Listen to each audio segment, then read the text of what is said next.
I'll do whatever it takes to get rid of you. And don't think the threats to your family were empty. Those were real. If you don't like it, bring your resignation immediately." Provoked by the second-generation president's words, I silently handed over my resignation letter. He momentarily froze, caught off guard, but soon broke into a triumphant smile, as if celebrating the removal of an obstacle. With genuine contempt for him, I asked one final thing. Although he nitpicked about using polite language, I had already decided to quit, so I didn't need to use honorifics with this guy. "I don't recognize you as the president. You'll regret this. Goodbye." I ignored the second-generation president, who laughed mockingly, and left the company. I am Daniel, a 62-year-old working in sales at a major company. The company's president and I were classmates, and together, we founded the company. Although he offered me a management position as a co-founder, I declined because I preferred working on the front lines. I've been actively engaged in sales for nearly 40 years. While I don't hold a specific position, my colleagues and even the president himself have come to trust and rely on me, often seeking my advice. However, just before my retirement, a sudden turn of events occurred. The president fell seriously ill and had to be hospitalized. Despite 6 months of treatment, he passed away a year ago. His son has taken over as the successor. Unfortunately, the second-generation president is quite a troublesome character. He abuses his position, running rampant within the company. With only 3 years left until my retirement, I had hoped to pass on the legacy of the former president, but my efforts have been in vain. Ignoring advice from me and others, he continued to take objectionable actions. I've been grappling with how to handle this situation. And now, the second-generation president has caused an unimaginable scandal, one that far surpasses anything I could have anticipated. As I returned from my usual sales rounds, I bumped into the second-generation president right at the company entrance.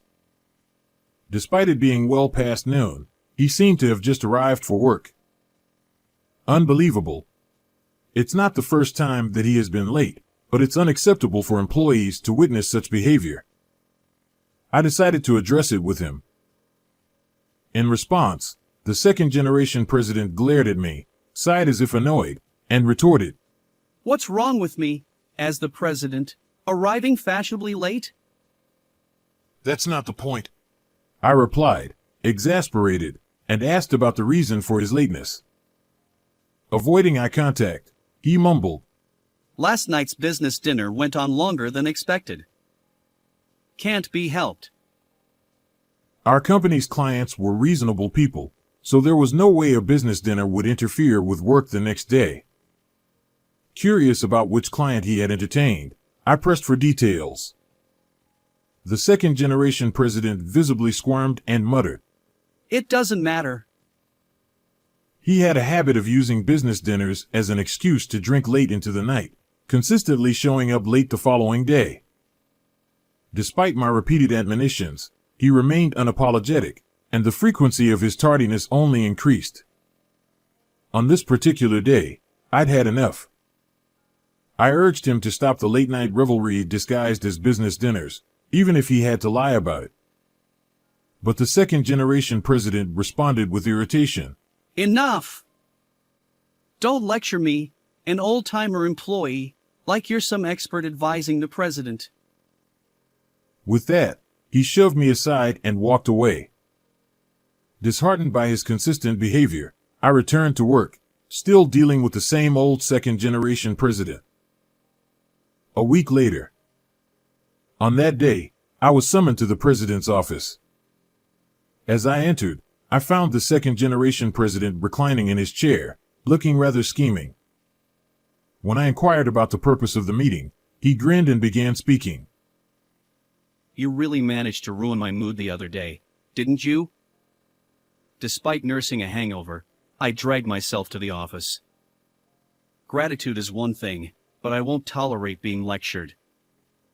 Your respect for the president is sorely lacking, When the second generation president relentlessly criticized me, I listened silently. Then he confirmed.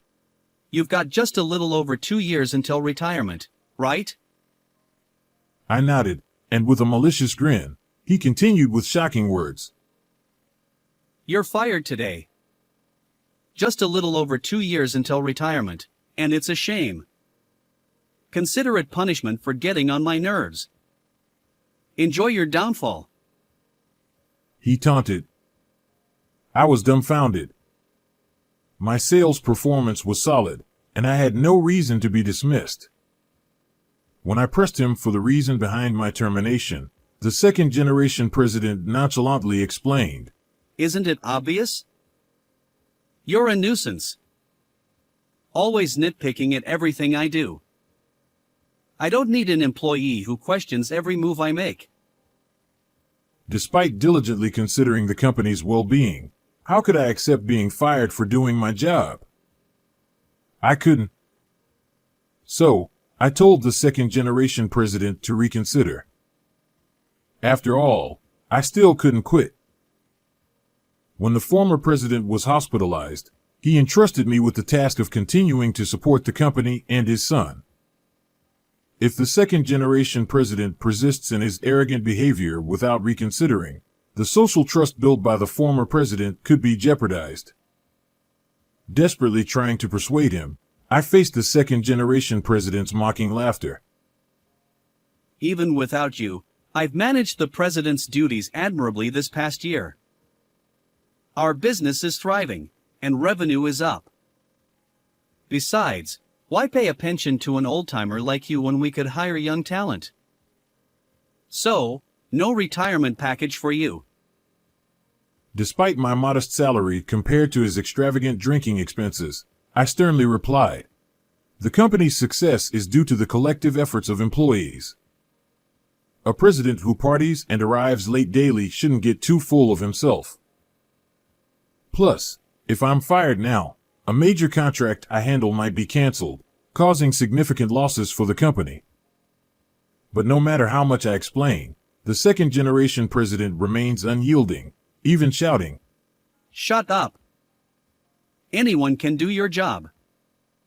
Is your plan to sweet-talk me into working until retirement? Not happening. And so, the cycle continues, firmly set on firing me. The next day, relentless harassment from the second generation president began. My documents were being discarded without my consent, and my PC data was being erased. Although I had properly backed up work materials and data, there was no impact on our business partners. However, there were instances when he spilled a drink on me unexpectedly. He would go to great lengths to harass me, using various tactics. Eventually, he even threatened to harm my family if I continued working at the company. Faced with this situation, I couldn't remain silent. When I protested, the second generation president repeatedly pressured me to quit. It was the last straw for me. The next day, armed with my resignation letter, I headed to the president's office. As I entered, I saw the president gleefully plotting new ways to harass me. He looked at me disdainfully and said, When will you bring that resignation letter? I'll do whatever it takes to get rid of you. And don't think the threats to your family were empty. Those were real. If you don't like it, bring your resignation immediately. Provoked by the second generation president's words, I silently handed over my resignation letter.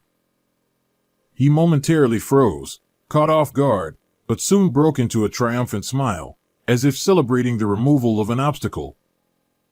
With genuine contempt for the second generation president, I asked one final thing. Although he nitpicked about using polite language, I had already decided to quit, so I didn't need to use honorifics with this guy. I don't recognize you as the president. You'll regret this. Goodbye. I ignored the second generation president, who laughed mockingly, and left the company. While I felt sorry for the former president, it seemed I'd have to find another way to deal with this inept successor. Determined to release my pent-up frustration, I prepared for a powerful counterattack. I would never forgive him.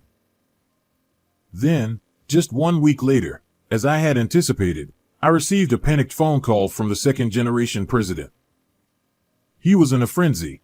Show up at the office immediately. Every company we deal with is threatening to suspend contracts if you're not handling it. We're on the brink of bankruptcy. Just get here now. Before I could even respond, the second-generation president continued shouting. I retorted nonchalantly. You're the one who fired me, kid. The second-generation president gasps at my obviously assertive attitude. I warned you about the potential for causing significant damage to the company. It's the result of you running wild without listening. It's no longer my concern. When brushed him off, the second-generation president panicked, saying he never expected this to happen. I've been dealing with our business partners since the company's inception. When I went around to bid farewell, they all asked why I was leaving so close to retirement. So, I laid bare your foolish actions. As I recounted the mistreatment I'd received from the second-generation president to our business partners, their anger flared. They declared, even though he's the founder's son, we won't do business with a disrespectful person like him. Consequently, long-standing partners began terminating contracts one after another. The second-generation president, flustered, berated me. Why would you say such things? Do you think it doesn't matter what happens to the company? If this continues, both I and the employees will be left in dire straits. I calmly replied. At the very least, our valued employees won't suffer. Clearly, you were never informed by the former president, were you? Well, it's no surprise.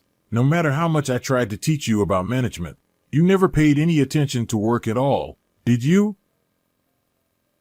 When I speak with a tone of pity, the second-generation president retorts with a voice strained by anger. You know, it was already decided that I, the founder's son, would take over the company. Learning about management was unnecessary for me. Besides, my methods have worked just fine until now. His words prompted a deep sigh from me. Clearly, he still didn't grasp the situation. The success of the business wasn't due to your abilities, but rather the excellence of the employees. The former president secretly expressed concerns about entrusting the company to you. However, as a parent, he wanted to leave something for his son. I supported you based on that sentiment. I genuinely believed I was helping the second-generation president become a capable leader. Little did I know he would betray me like this. He never thought such an exchange would happen. After a moment of silence, the second-generation president, in a panic, turned his hand back to me and said he would hire me again. Fine, I'll hire you back. Support me again. After all, you promised to support me to my father, didn't you? He said, reverting to his high-pressure attitude.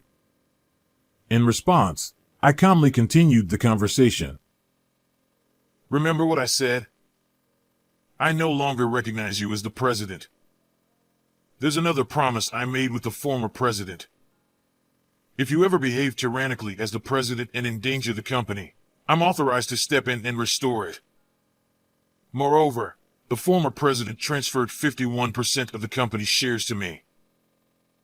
With a majority stake, I hold the shareholder rights, including the authority to remove directors. The former president entrusted me to act decisively if his son went off the rails. What?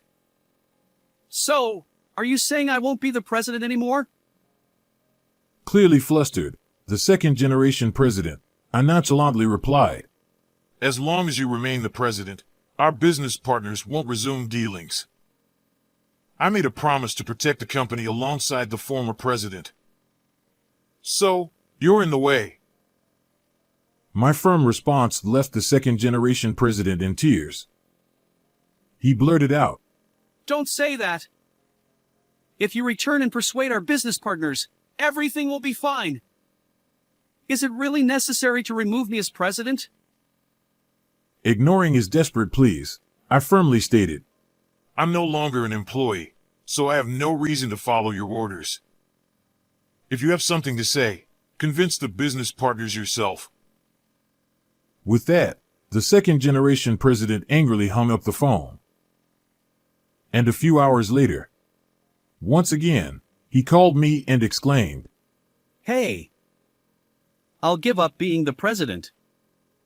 Instead, make me the managing director. Then we'll settle things. It seems his attempts to persuade our business partners failed. Quite amusing, really. I retorted, How about changing your attitude for once? I've repeatedly claimed the company doesn't need you. My assertive statement left him in despair. He tried to promise compliance from now on, but it's too late. There were plenty of chances for change. Yet, you squandered them all. You trampled on the former president's intentions. So, live with regret for every action you've taken. As I delivered this stern message, he fell silent, tears streaming down his face. But there's no room for sympathy. I conveyed my final thoughts and ended the conversation with a sense of satisfaction. Subsequently, the second-generation president was indeed dismissed as I had declared. His actions severely damaged the company's reputation, and due to the contract terminations, he faced disciplinary dismissal for causing substantial harm.